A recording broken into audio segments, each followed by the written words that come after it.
नमस्ते दोस्तों, हम जा रहे भजन गीत गावा। अच्छा लगे लाइक सब्सक्राइब कमेंट बॉक्स में जरूर बताएं।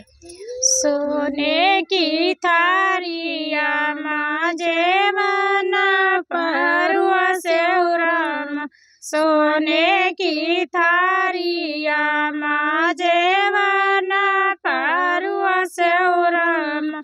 जौना ना जिया माई ढोलक गम के कहूँ मथुरा नगरिया मन महके, कहूँ मथुरा नगरिया मन महके।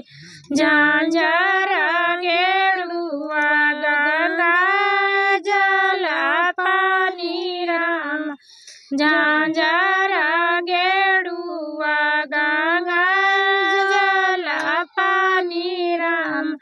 गेरुआ न घूट कहूँ ढोलक गम के कहूँ मथुरा नगरिया मन महके, कहूँ मथुरा नगरिया मन महके। लेऊंगा इलायची कई बीरावा लगायो राम, लेऊंगा इलायची कई बीरावा लगायो राम।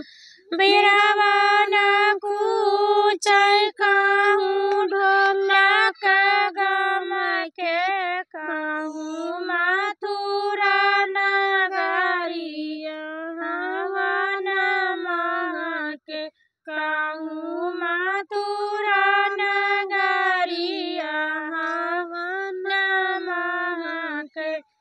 फूला जारी कैसे जी